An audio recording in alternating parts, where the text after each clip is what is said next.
had some military orders I've had to see to, as well as COVID again. So that's the fourth time for me in 2 years, but I haven't had the flu either, so I don't know if that's good or bad. But anyway, we have another long trip coming up. Our first maiden voyage in March of this year, we went from Milwaukee all the way out to 29 Palms, California to bring our son's car back to him after his deployment. So for the trip out, Stephanie was following us in his car and complained about rocks and stuff being thrown up.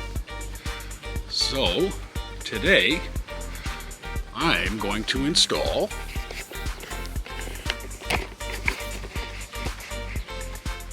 this rock tamer. It hangs on the hitch and should cut down on any rocks that are kicked up by the truck. Number one, protecting our fifth wheel, our Alliance Paradigm 385 FL, and hopefully any vehicles behind us. Now, one thing I did not notice was this. I have a Ford F350, which comes with a 3-inch hitch and of course 2 reducers. And all of my receiver bars are 2 inches. I could not believe how tough it was to find a receiver bar that's 2.5 inches. However, Amazon to the rescue, and I'll put a link below. $30 for a 2.5-inch receiver bar. That's all I need. So in the box, the mud flap.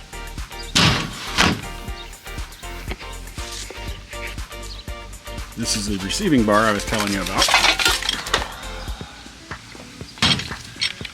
And when I would put in the 2-inch receiver, these just could not tighten enough to hold it stable, hence the 2.5-inch.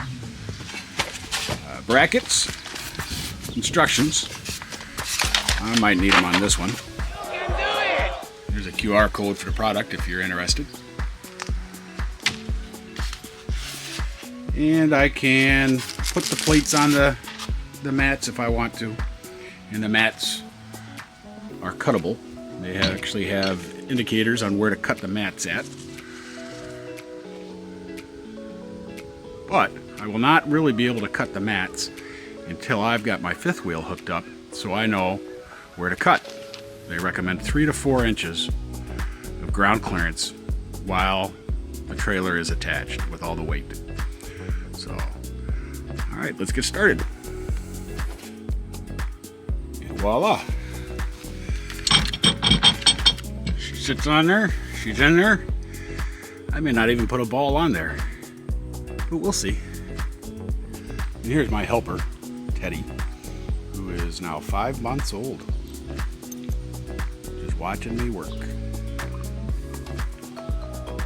All right, that was the most time consuming, putting these little things on. But you don't have to. I just know that I would have looked at it and said that's just not complete, so do it anyway.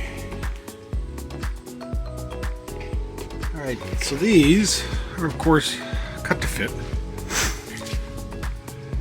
I don't have my fifth wheel hooked up on it, so I'm not sure how much I'm going to have to trim. Right now I know I'm probably going to need at least 2 squares, so I'll trim that off. Make it pretty easy with the guides. And they go all the way across the mat. And it's not too bad with a utility knife, fresh blade. So I'm going to trim this one up, and I'll show you a little trick I figured out to re-tap the holes in order to hang it from the from its hanger. Okay, so once you've got it trimmed out, they give you this, tell you to use a hammer to punch these little holes. Yeah, right. I did that for about 30 seconds. Nope. Instead, I'm using a 3/8 drill bit. Yeah, it works good.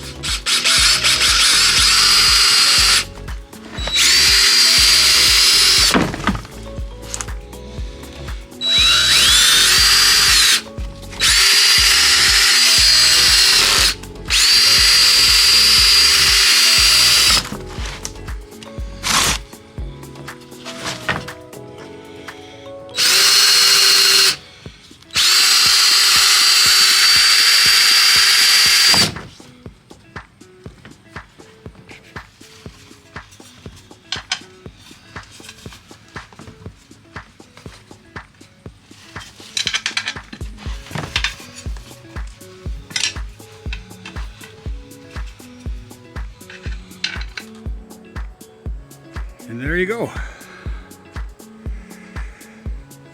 One adjustable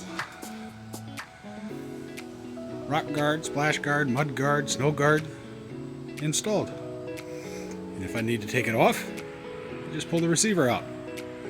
Easy peasy. So,